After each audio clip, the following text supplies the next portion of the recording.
창세기 3장 14절부터 21절을 보겠습니다.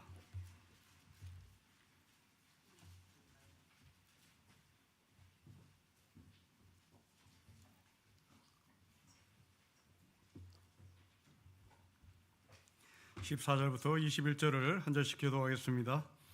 여호와 하나님이 뱀에게 이르시되 너가 이렇게 하였으니 너가 모든 가축과 들의 모든 짐승보다 더욱 저주를 받아 배로 다니고 살아있는 동안 흙을 먹을지니라.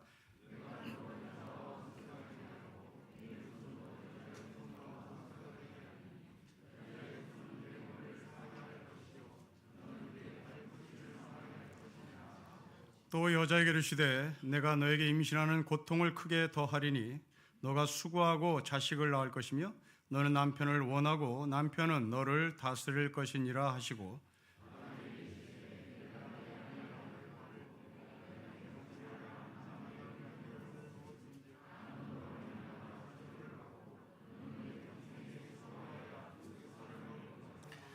땅이 너에게 가시덤불과 엉겅퀴를 낼 것이라. 너가 먹을 것은 밭의 채소인즉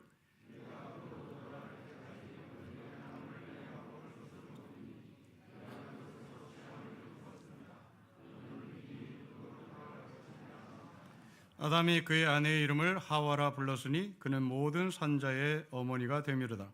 여호와 하나님이 아담과 그의 아내를 위하여 가죽옷을 지어 입히시니라. 아멘. 자, 오늘은 두 가지 이야기를 담고 있습니다. 심판에 대한 말씀이고 가죽옷을 입히시는 하나님의 은혜 약속에 대한 이야기입니다. 그 사이에 흙이라는 단어가 한 8번 나오는데요. 땅과 밭이라는 단어를 통틀어서 흙이라는 연관된 검색어가 8번 나옵니다. 자, 우리는 이 심판을 받은 뱀의 심판, 그리고 여자의 심판, 남자가 받은 심판을 팩트 체크를 해봐야 되겠습니다. 전혀 상식에 맞지 않는 논리 모순을 우리에게 보여주는데요. 첫째로 뱀이 저주를 받았다. 그래서 기어다닌다. 땅을 기어다니며 흙을 먹는다. 이게 뱀이 저주받은 하늘의 심판이라는 얘기인데요. 저는 동의할 수가 없겠습니다. 뱀은 흙을 먹지 않아요. 기어다니는 건 맞습니다. 뱀은 쥐를 먹습니다. 개구리를 먹죠. 땅을 기어다니며 흙을 먹지 않습니다. 두 번째, 여자가 받은 심판입니다. 해산의 고통을 받는다? 이것이 심판의 증거다? 저는 동의할 수 없습니다. 코끼리도 송아지도 새끼를 할 때 고통받습니다. 동물은 선악과를 따먹은 적이 없습니다. 그런데 왜 여자의 해산의 고통이 심판이라고 말하는 것일까? 저는 동의할 수 없습니다. 세 번째입니다. 아담의 심판이죠. 땀을 흘리며 땅을 경작하며 산다? 저는 동의할 수 없습니다. 그렇다면 하나님은 화이트 칼라는 땀을 흘리지 않고 에어컨 밑에서 사무직을 보는 화이트 칼라는 저주받은 사람이 아니란 말인가? 블루 칼라들에게만 저주받은 사람이 말하는가? 그렇게 하나님께 주장한다면 저는 동의할 수 없습니다. 자, 팩트 체크를 해보니 이 세 가지 모두는 사실이 아닌 거죠.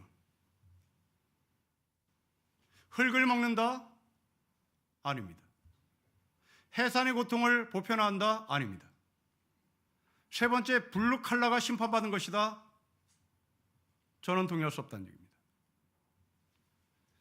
자, 그렇다면 하나님께서 이들에게 심판 내리신 이 본문의 이야기는 문자 그대로 볼 것이 아니라 여기에 담긴 메시지가 분명히 있을 거라는 것을 전제해야 된 겁니다. 근데 그 메시지가 1차 독자에게 어떻게 들렸는지를 봐야 되는 거죠. 그 1차 독자는 바벨론의 포로로 잡혀간 당시 이스라엘 백성들의 삶이었습니다. 그 중에서도 지식인들이었습니다. 그 지식인들이 창세기를 읽는 첫 번째 독자들이었는데요. 그 1차 독자들이 오늘 본문을 읽으면서 무릎을 치며 맞아, 이게 하나님이다, 이게 하나님의 음성이다라고 아멘 아멘 했다는 얘기입니다. 그렇다면 우리는 이것을 당시 본문을 읽어야 할 사람의 마음으로 들어가서 그들의 마음을 들고 읽어야 되는 것입니다. 자, 그들의 마음이 어떤 마음인지 우리는 잘 모르겠으나 전제합니다. 바벨론에 포로 잡혀간 이스라엘 백성들입니다. 그 중에서도 주로 누가 이 책을 1차 독자를 읽었냐면 지식인들입니다.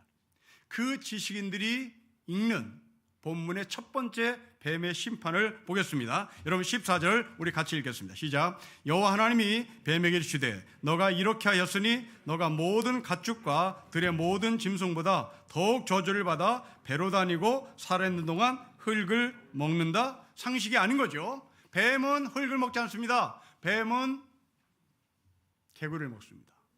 쥐를 먹습니다. 그러면 여기서 이 뱀은 그냥 뱀이 아닌 거죠. 이 뱀은 바벨론의 신이었습니다. 바벨론이 뱀을 신으로 여긴 이유는 두 가지입니다. 첫째, 다산입니다. 알을 많이 낳죠. 고대 시대의 다산은 복된 존재입니다. 복을 받기를 원했던 인간의 본능이 바로 뱀에게 투영된 것이고 그 뱀이 사람들에게 우상이 된 것입니다. 또 하나입니다. 바벨론에서 뱀이 신의 위치까지 승격된 이유는 뱀이 때가 되면 허물을 벗기 때문입니다. 이 허물을 벗는다는 것을 종교적 용어로 얘기하면 거듭남입니다. 중생입니다. 여러분, 인간은 늘 새롭게 태어나고 싶은 겁니다. 새로운 남편 만나고 싶고 새로운 세상 만나고 싶고 새로운 자기를 보고 싶고 늘 새로워지는 겁니다. 그런데 이 새로워지는 샘플, 새로워지는 모델이 사람들 앞에 보였던 겁니다. 그게 바로 뱀이었습니다. 한자로 얘기하면 일신, 우이신을 보여준 상징적인 동물이었던 겁니다. 자, 이 배경으로 14절의 말씀을 다시 생각해 보십시오. 자, 신이 흙을 먹습니다. 신이라고 여겨졌던 뱀이 흙을 먹습니다. 그리고 그 신이 기어다닙니다. 바벨론의 신인 뱀이 기어다니면서 흙을 먹는다는 얘기입니다. 자, 이제 흙이라는 단어를 사용합니다.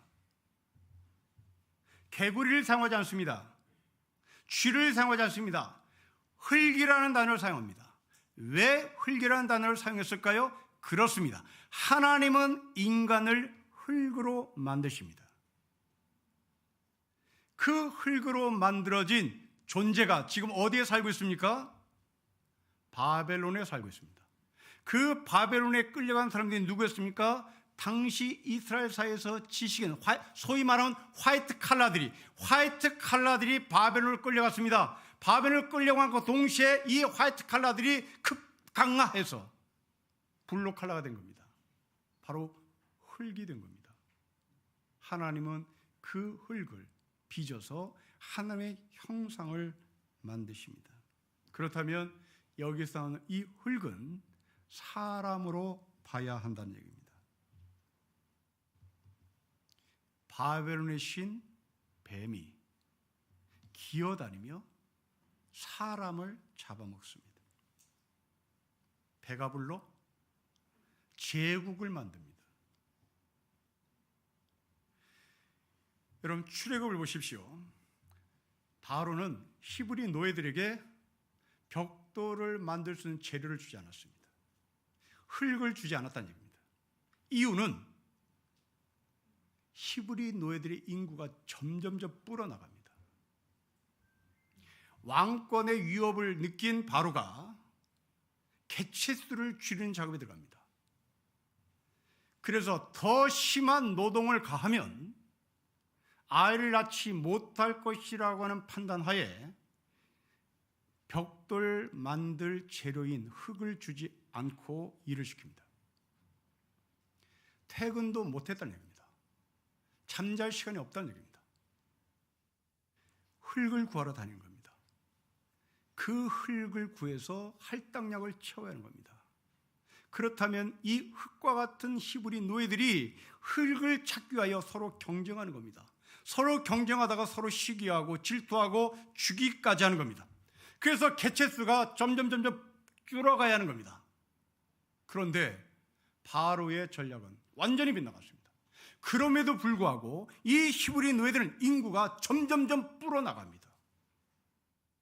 흙과 같은 존재들이 개체수가 줄어야 함에도 불구하고 줄지 않았다는 얘기입니다. 결국 바벨론의 신인 뱀이 흙과 같은 사람들을 잡아 먹었음에도 불구하고 그 흙들은 개체수가 줄지 않고 그 흙들은 망하지 않는다는 얘기입니다. 여러분, 이 이야기는 우리의 역사를 그대로 증명합니다. 그리고 현실의 우리의 모습을 그대로 보여줍니다. 먼저 우리 역사를 보십시오. 천황제라고 하는 정치 체제를 가진 일본이 우리를 강제 점령했습니다. 그리고 우리나라를 뼛속까지 일본 사람을 만들기 위하여 창씨의 명부했고 신사를 만들어서 남산에 신사를 만들어서 서울에 사는 모든 사람들은 남산에 향하여 신사 참배를 했어야만 하는 겁니다. 황국신민 서사를 외워야 되고 그 황국신민 서사를 읽고 외우면서 머릿속부터 발끝까지 완전히 일본 사람을 만들기를 원했던 겁니다. 조선의 개체수를 줄이고 싶고 조선을 완전히 없애고 싶었던 거죠. 그래서 여자는 군수공장으로 끌려가고 여자는 성놀이객감으로 사용했습니다. 남자는 군수공장으로 끌려가고 탄광으로 끌려갔습니다. 수많은 사람이 죽었습니다. 정신이 파괴되고 육체가 파괴됐습니다.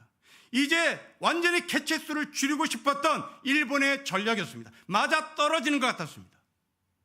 그러나 일본이 바라보는 흙과 같은 조선, 일본이 바라보는 조선징, 그들은 망하지 않았습니다. 뱀이, 바벨론의 신이 기어다니며 흙을 물어 개체수를 줄이고 싶었으나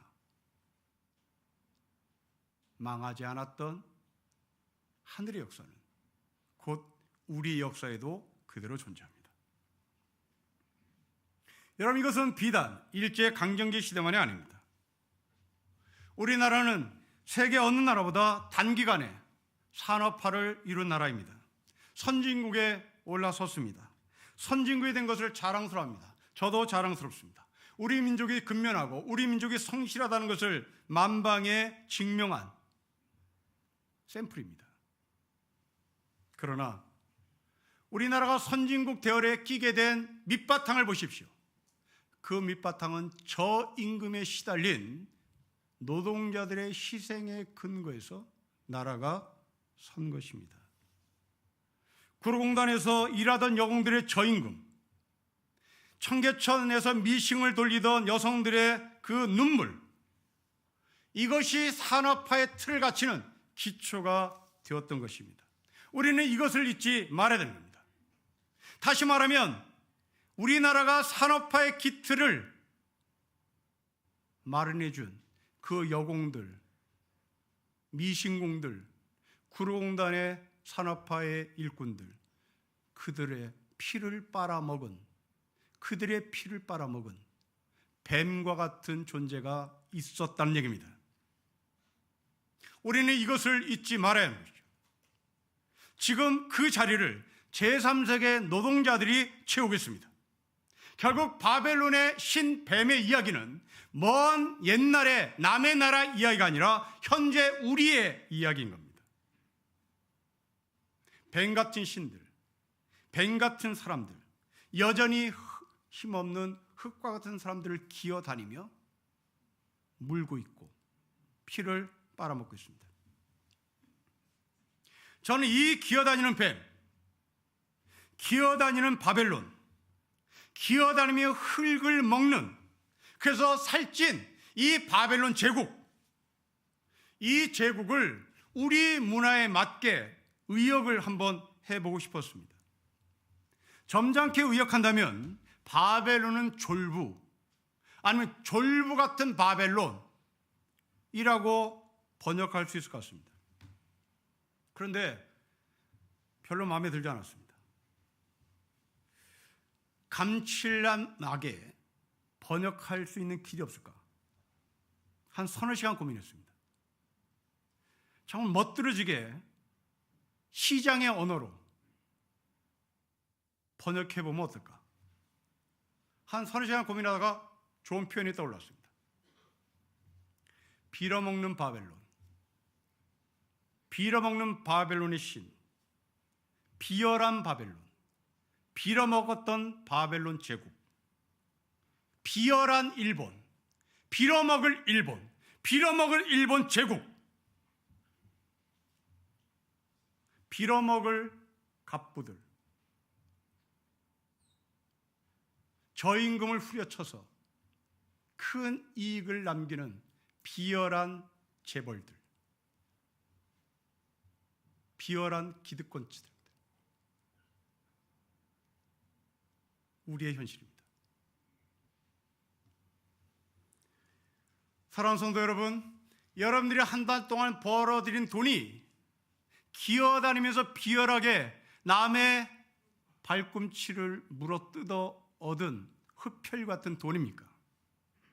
그렇다면 여러분들은 저주받았다는 것을 증명하는 겁니다. 비열한 돈, 빌어먹을 돈, 빌어먹을 직업, 그것은 저주받았다는 것을 스스로 증명하는 것이죠. 한국교회 설교자들이 전하는 신이 비열한 빌어먹을 신이 아니었으면 좋겠습니다. 바벨론의 신은 비열한 신입니다. 빌어먹을 신입니다. 우리 하나님은, 성경에 나오는 우리 하나님은 빌어먹는 신이 아닙니다. 성경에 나오는 우리 하나님은 힘없는 서민들의 발꿈치에 피를 빨아먹는 흡혈 같은 신이 아닙니다. 성경 하나님은 우리를 사랑하십니다. 끝까지 사랑하십니다. 우리의 피를 빨아먹는 것이 아니라 하나님께서 당신의 피를 우리에게 주시는 하나님이십니다. 그 사랑을 끝까지 하시겠다고 약속하시고 책임지시는 하나님이십니다. 사랑하는 성도 여러분, 여러분들이 한 달 동안 벌어오는 돈이 사랑에 근거해서 자녀들에게 밥을 먹이고 책임을 지는 월급이기를 바랍니다. 여러분들이 벌어들인 돈이 비열한 돈이고 빌어먹을 돈이고, 그 빌어먹을 돈을 자식에게 밥해 먹이는 비열한 인간을 만들어내는 그런 돈이 아니기를 바랍니다. 기어다니면서, 속이면서, 남의 뒤통수를 치면서, 발꿈치에 뜯어먹으면서, 그 발꿈치에서 흘러나온 피를 빨아먹으면서 내 자녀들에게 대학을 보내고 내 자녀들에게 고급 직장으로 안내하는 것은 결국 여러분들 스스로가 저주를 받았다는 것을 증명하는 것이죠. 바벨론은 그렇게 빌어먹는 신을, 그리고 빌어먹게 살았습니다. 두 번째입니다. 여자가 받는 심판을 보겠습니다. 여러분 16절을 보십시오. 우리 같이 읽겠습니다. 시작. 또 여자에게 이르시되 내가 너에게 임신하는 고통을 크게 더하리니 너가 수고하고 자식을 낳을 것이며 너는 남편을 원하고 남편은 너를 다스릴 것이라고 말합니다. 여러분, 이 세상의 모든 여성은 해산의 고통을 겪습니다. 우리는 이 여자의 해산의 고통을 겪는 이유를 전통적으로 원죄교리라고 말합니다. 원죄교리를 여기서 끌어내는 거죠. 물론 죄의 결과는 고통인 것에 저는 동의합니다. 그러나 앞에서도 말씀드린 것처럼 동물도 해산을 하는데 여자가 해산하는 것이 원죄다, 저는 동의를 못하겠다는 얘기입니다. 동물도 해산의 고통을 겪는데 선악과를 따먹지 않은 그 동물들은 그러면 왜 해산의 고통을 겪냐 말입니다. 왜 그들도 원죄가 있어야 되냐 말입니다. 때문에 해산의 고통이 원죄가 아니라 해산의 고통에는 분명히 어떤 의미와 이유가 있다라는 것을 우리는 이해하고 본문을 보셔야 되는 겁니다. 자, 여러분, 왜 여자가 해산의 고통을 겪습니까? 이것이 왜 고통이고 슬픔입니까? 다시 1차 독자로 넘어갑니다. 바벨론 포로 살던 이스라엘 백성들입니다. 이들이 70년 동안 바벨론을 삽니다. 70년 동안 바벨론 삶을 살았다는 것은 1.5세대만 있는 것이 아니라 2세대, 3세대가 나왔다는 얘기입니다. 2세대, 3세대는 머리부터 발끝까지 이제 바벨론의 문화, 바벨론의 종교 속에 들어가야 할 아이인 겁니다. 더군다나 이들은 태어나면서부터 노예로 태어납니다. 그 고통을 헤아리십시오. 우리 조선의 역사를 얘기하면 종모법과 같은 겁니다. 여러분, 세종대왕은 종모법을 만들었습니다. 어머니가 종이면 자식은, 아버지가 제 아무리 양반이어도 그 자식은 종이 된다는 얘기입니다. 히브리 노예대로 태어났으니 제 아무리 똑똑해도 히브리 노예에 불과하는 겁니다. 이 사람은 절대로 바벨론의 주류에 진입할 수 없었다는 얘기입니다. 그러니 이 종모법의 근거에서 슬피 우려했던 우리나라 조선의 여성들처럼 당시에 해산을 해야 됐던 히브리 노예들의 여성들의 삶은 정말 고통스러웠겠죠. 그것만 아닙니다. 남자를 사모합니다. 네, 맞습니다. 여러분, 지금도 남편이 세상을 떠나면 여자는 살 길이 막막합니다. 고대 시대에 남편이 죽었다는 것은 길거리에 내쫓김을 당한 존재입니다. 내 남편 죽으면 안 돼. 그 남편이 지금 어디 가 있습니까? 이 사람은 노예입니다. 노예인 남편이 지금 어디에 나가 있습니까? 전투장에 나가 있는 겁니다. 전투장에 나가 있는 내 남편이 죽어서 돌아올까 봐 걱정되는 겁니다. 그래서 내 남편 하는 겁니다. 이게 여인의 고통이었습니다. 아들을 낳으면 그 아들이 전쟁터에 나갈 것이고, 딸을 낳으면 그 딸이 성의 놀이가 입감으로 전락되는 겁니다.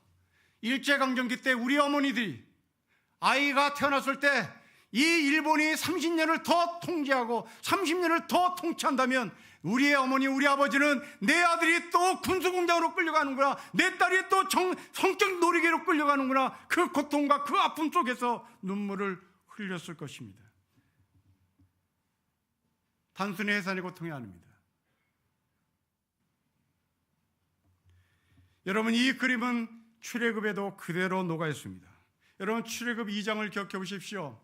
바로는 해산하는 여인들에게 명령합니다. 무조건 남자이면 죽여라. 개체수를 죽여야 한다. 개체수를 줄여야 한다는 이 대명제하에 바로는 히브리 여성들이 아들을 태어나면 다 죽이라고 명령했습니다. 그때 한 사람이 살아남습니다. 바로 그 사람이 모세입니다. 이 모세를 살리기 위해 필사적인 노력을 합니다. 모세의 어머니가, 모세를 받았던 산파가, 그리고 모세의 누이가 아들 모세를 살리기 위하여 정말 피울음 나는 필사적 노력을 합니다. 여인의 해산의 고통은 바로 그런 고통이었습니다. 일제강점기에 우리 어머니들은 성놀이에 그러면 끌려갈 것이 두려워 어린 나이에 불구하고 먼저 결혼을 시켰다는 서글픈 역사를 우리는 알고 있습니다. 이것은 지금 이 시대도 그대로 진행형입니다. 우리 젊은이들이 아이를 낳기를 싫어합니다. 왜요? 낳아봐야 합니다. 낳아봐야 살 길이 막막하기 때문에 그런 겁니다. 그래서 아이가 태어나도 우리는 기쁘지 않습니다. 이것이 어떻게 살고, 이 아이가 어떻게 살고, 슬픕니다. 고통입니다. 오늘 본문 이야기는 먼 옛날의 이야기가 아닙니다. 지금 이 시대의 이야기입니다. 세 번째, 남자는 어떤 심판을 받습니까? 여러분 17절과 18절을 보실까요? 우리 같이 읽겠습니다. 시작. 아담이 이르시되 내가 너의 말을 듣고 내가 너에게 먹지 말라 한 나무의 열매를 먹었은즉 땅은 너로 말미암아 저주를 받고 너는 내 평생에 수고하여 그 소산을 먹으리라. 땅이 너에게 가시덤불과 엉겅퀴를 낼 것이라. 너가 먹을 것은 밭의 채소입니다. 여러분, 땅이 척박합니다. 농사를 지어도 제대로 먹지 못합니다. 그리고 채소만 먹습니다. 무엇을 말할까요? 그렇습니다. 농사를 지어서 그 곡식을 시장에 내다 팔아도 바벨론은 그 값을 제대로 쳐주지 못해 푸성기만 구입해서 집으로 돌아온다는 얘기입니다. 노동 착취입니다. 정상적으로 돈을 벌어서 정상적으로 노동을 해서 정상적으로 농사를 지어서 시장에 그 쌀을 갖다 팔면 고기를 사와야 되는 겁니다. 그런데 고기를 사오지 못하는 이유는 제대로 곡식을 평가를 받지 못했다는 얘기입니다. 자, 이런 모든 이유가 무엇 때문입니까? 바로 죄 때문입니다. 누구의 죄 때문입니까? 아담과 하와입니다. 그 아담과 하와가 누굽니까? 당시 1차 독자에게 있어서 그 아담과 하와는 바로 이스라엘의 지식인들이었습니다. 그 지식인들이 하나님의 말씀을 제대로 가르치지 않았고 하나님의 말씀에 순종하지 않았기에 이스라엘은 망했던 겁니다. 조선이 왜 망했습니까? 조선의 민중이 잘못됐습니까? 조선의 민중이 게을러서 그랬습니까? 아닙니다. 조선의 지식인이 썩었기 때문입니다. 한국전쟁은 왜 일어났습니까? 한국의 국민들이 죄를 졌기 때문입니까? 한국의 국민들이 전쟁을 일으키자고 외쳤습니까? 아닙니다. 한국의 지식인들입니다. 한국교회가 지금 왜 망해갑니까? 여러분들의 잘못입니까? 아닙니다. 지식인인 목사들의 잘못입니다. 지식인인 목사들이 하나님의 말씀을 제대로 가르치지 않았습니다. 비열한 신을 가르쳤던 거죠. 기어다니는 신을 가르쳤던 거죠. 오늘 예배 가운데 스스로 지식인이라고 생각하신 여러분, 여러분들이 지식인의 반열에 올랐던 이유가 무엇입니까? 여러분이 똑똑해서 그렇습니까? 아닙니다. 여러분의 똑똑함을 뒷받침해준 여러분의 선생님이 계셨습니다. 여러분의 똑똑함을 뒷받침해준 여러분의 부모님 계셨습니다. 그것만입니다. 여러분의 똑똑함을 뒷받침해주기 위하여 옷을 만들어준 공장의 노동자가 있습니다. 학교에 잘 가도록 버스를 운전해준 버스 기사가 있습니다. 여러분들이 책 보고 공부 열심히 하라고 책을 만들어준 출판사 노동자가 있습니다.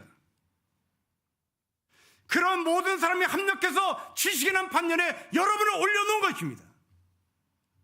그런데 내가 똑똑해서 내가 합격했다? 바로 그게 나라를 망치는 겁니다. 여러분이 대학을 졸업했다면, 박사라면 그 박사를 만들어내기 위하여 동원된 이름 모를 수많은 민초들, 노동자들, 미싱 공장에서 미싱을 돌리면서 옷을 만들어낸 사람들, 바로 그들의 혜택이 여러분에게 있다는 사실을 놓치지 말아야 합니다. 당시 이스라엘 백성들, 지식인들은 이것을 놓쳤던 거죠. 자기 잘못에 살았던 겁니다. 여러분들, 화이트 칼라들, 지식인들, 잘난 체하지 마십시오. 여러분들을 그 자리에 올려놓기 위해서 얼마나 많은 사람이 동원된지를 기억하셔야 되는 겁니다. 나라의 망한 백성들이 아닙니다. 지식인들. 이렇게 이스라엘 망했습니다. 비열한 뱀에게 물리면서 고통스럽게 살았습니다. 남편이 전쟁터에 나서 죽을까 봐 전전긍긍하며 하루하루를 살았습니다. 아무리 일을 해도 제대로 보상을 받지 못하고 그냥 푸성기만 채소만 사들고 집에 돌아오는 가장의 부끄러움을 고통스럽게 살았습니다. 이런 세계 속에 하나님은 심판을 분명히 확인시켜 줍니다. 그러나 심판만 남겨놓지 않습니다. 하나님은 약속하십니다. 심판 속에서 약속을 보겠습니다. 여러분 15절을 보십시오.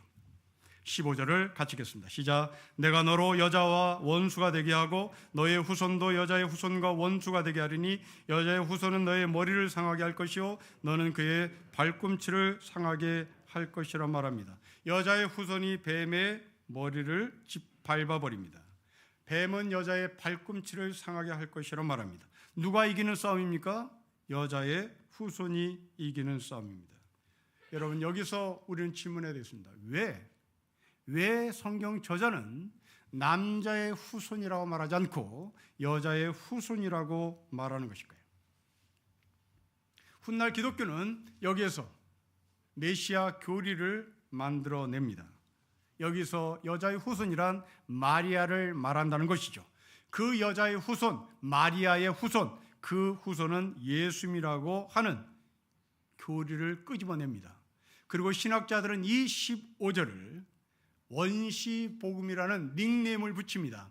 창세기부터 이미 복음이 존재한다. 창세기부터 먼저 예수님의 예표를 우리에게 보여준다는 얘기입니다. 물론 저도 동의합니다. 태초전부터 하나님이 계셨으니까요. 태초전부터 아들 예수 그리스도가 존재한 것에 대해서 저는 토를 달고 싶지 않습니다. 그러나 이 본문을 교리적인 접근이 아닌 실존적인 접근을 해보면 오늘 본문이 더 드러날 것 같습니다. 여러분 왜 남자의 후손입니까? 왜 남자의 후손이 아니라 여자의 후손입니까? 그렇습니다. 여러분 뱀과 여자를 비교하라는 얘기입니다. 뱀과 여자를 비교하면 크게 두 가지가 차이 났습니다. 뱀은 다산입니다. 사람은 아무리 다산해도 뱀같이 다산할 수가 없습니다. 게임이 안 된다는 얘기입니다. 뱀은 신입니다. 당시 여자는 사람 축에도 끼지 못하는 존재였습니다. 제 아무리 뛰어난 여성이라 할지라도 그냥 여자일 뿐인 겁니다. 강자와 약자를 대결하는 겁니다. 그런데 약자가 강자의 머리를 밟아버립니다. 그러며 이스라엘 백성들의 개체수가 줄지 않았던 것처럼 하나님의 나라는 하나님께서 이 여자의 후손 같은 연약한 사람을 통하여 나라를 새롭게 만들어 가시겠다는 하늘의 약속입니다. 그 사이에 뱀은 여자의 후손을 물지만 발꿈치만을 물을 뿐이라는 얘기죠. 교회 지체가 책을 하나 선물해 주셔서 재밌게 읽었습니다. 김장하 선생이라는 분의 이야기입니다. 이분에 대해서는 설 연휴 기간에 MBC에서 또 루포로 다룬 그런 프로그램이 있었습니다. 궁금하시면 다시 돌아와 보셔도 되겠습니다. 이 김장하 선생은 진주에서 굉장히 큰 한약방을 운영했던 사람입니다. 가난할 때 너무나 가난해서 어릴 때 너무나 가난해서 한약방에 점원으로 들어갑니다. 점원 생활하면서 이렇게 견눈질로 한약 제조법을 배워요. 그리고 약방을 차립니다. 진주에서 약방을 차린 이 김장훈 선생은 박리담회로 한약을 팝니다. 그리고 한약을 정성스럽게 다립니다. 그 정성이 통했는지 이 약을 먹은 환자들이 막 일어나기 시작합니다. 구름대처럼 사람들이 한약을 구하기 위하여 그곳으로 모입니다. 떼돈을 법니다. 그렇게 돈을 벌며 김장훈 선생은 장학금을 가난한 학생들에게 줍니다. 대표적인 장학생이 헌법재판관을 지낸 문형배 판사가 바로 이 김장훈 선생의 장학생입니다. 그리고 많은 돈을 벌어서 이 사람이 학교를 세웁니다. 그런데 이 학교를 최근에 나라에 헌납합니다. 사립고등학교가 이제 공립고등학교가 된 것입니다. 어느 누구도 몰랐습니다. 어느 누구에게도 인터뷰도 하지 않았습니다. 그냥 그러고 말았습니다. 선생으로부터 장학을 받았던 어떤 학생이 자기는 장학을 받았는데 선생님의 뜻에 맞추어서 이렇게 출세하거나 성공을 하지 못했다라고 자기 스스로 자괴감이 느낌에 대한 이야기를 합니다. 그러자 선생님 말합니다. 아니다. 세상은 평범한 사람이 지탱하는 것이다. 저는 이 김장환 선생의 한 말을 성경의 언어로 바꿔보겠습니다. 세상은 평범한 사람이 지탱하는 것이 아니라 세상은 죄인이 하나님 나라를 만들어가는 것이다.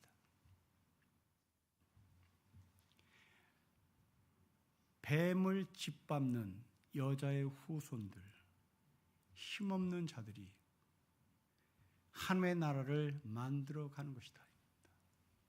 어떻게 해요? 어떻게 해요? 우리 그랬으면 좋겠습니다. 어떻게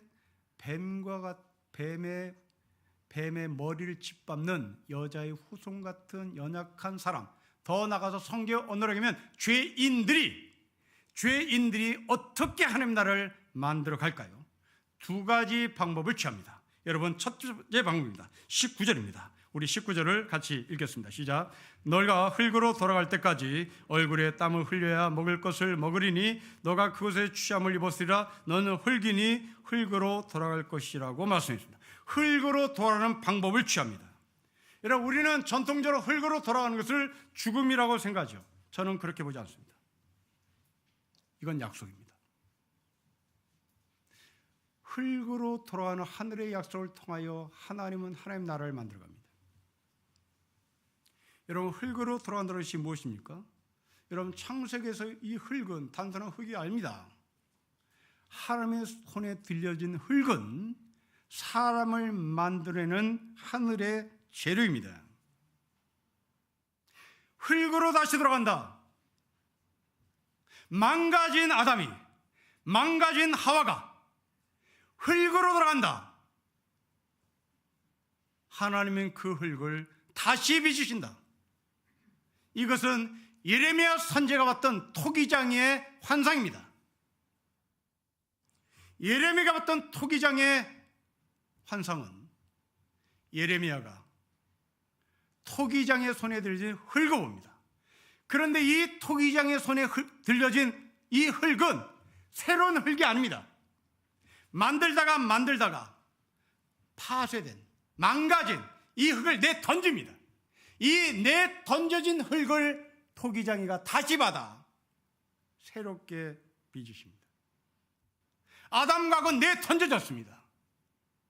그런데 토기장의 하나님은 이 내던져진 흙을 다시 들어 빚으십니다.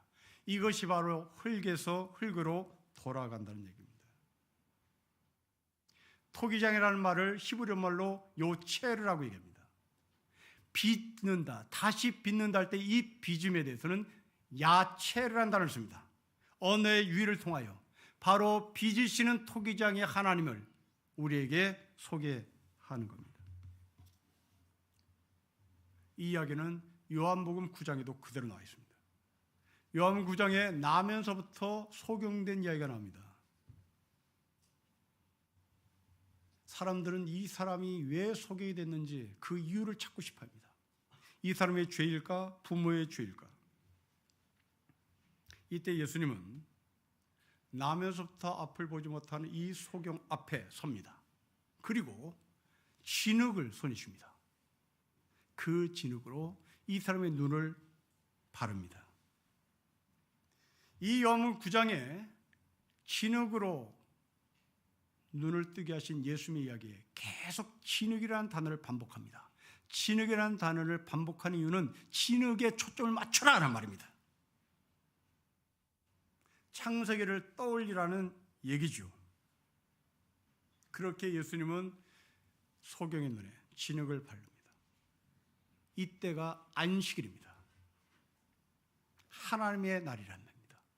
하나님의 날인 안식일에 하나님은 진흙을 들어 앞을 보지 못하는 소경의 눈을 뜹니다. 그러나서 9장 32절에 흥미로운 말씀을 남겨놓습니다.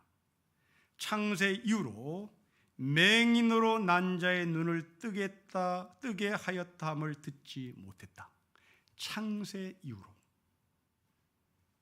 새로운 창조의 시대가 이루어졌다는 얘기입니다. 무엇을 통해서요? 진흙을 통해서요.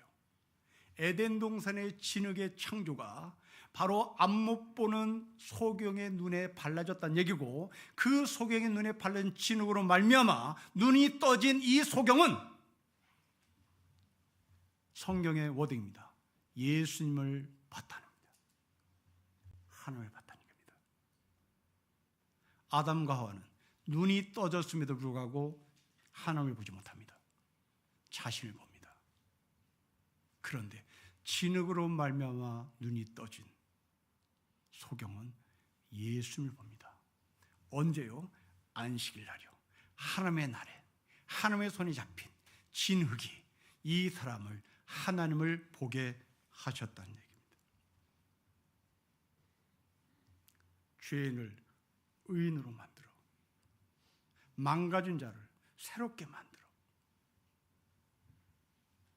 하나님은 하나님을 보게 하시고 뱀의 머리를 짓밟게 하시는 하늘의 역사를 만들어 가시겠다는 겁니다.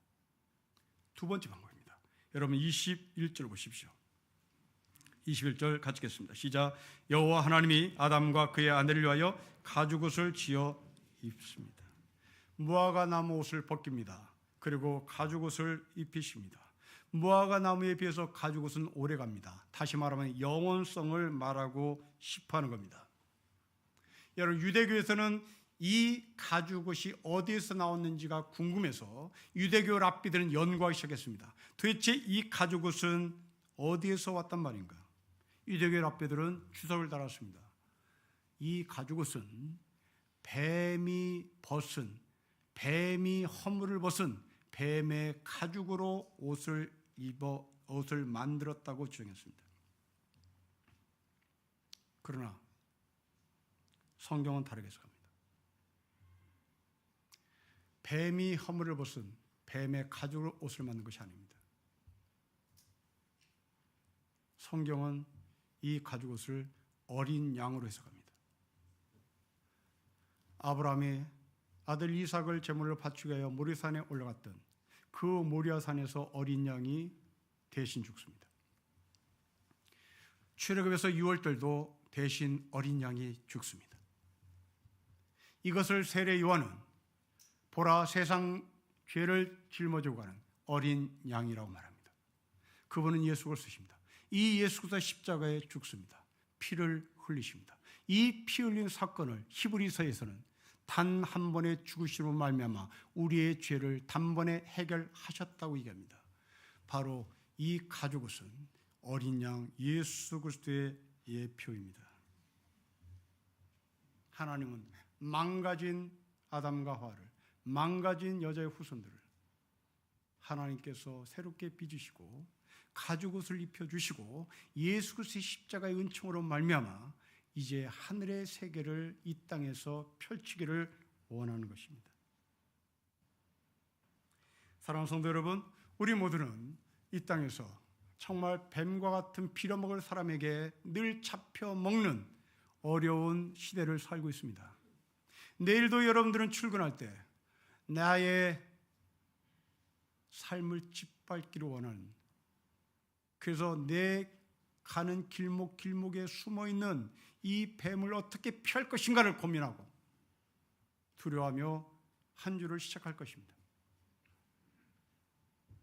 이런 염려와 근심과 걱정을 갖고 있는 여러분에게 하나님은 두 가지를 말씀합니다. 사랑하는 성도 여러분, 여러분들은 여자의 후손인 것을 잊지 말라는 얘기입니다. 제 아무리 뱀이 빌어먹으며 제 아무리 뱀이 기어다니며 제 아무리 뱀이 우리를 물다 할지라도 우리는 그 뱀의 머리를 짓밟는 여자의 후손이라는 사실을 잊지 마시라는 겁니다. 동시에 그 여자의 후손 여러분은 가죽옷을 입고 출근하는 겁니다. 내일 출근하실 때 이 두 가지를 예비해서 출근하십시다. 나는 여자의 후손이다. 나는 가죽옷을 입고 나간다. 예수 그리스도의 이름으로 승리하는 한 주가 되시기를 주 이름으로 축복합니다. 기도하겠습니다. 하나님 아버지, 우리 모두가 뱀의 후손인 것을 선포하고 내일 하루를 시작할 때 가죽옷을 입고 출근하고 가죽옷을 입고 영원의 삶을 살게 하옵소서. 주 예수 그리스도의 이름으로 기도합니다. 아멘.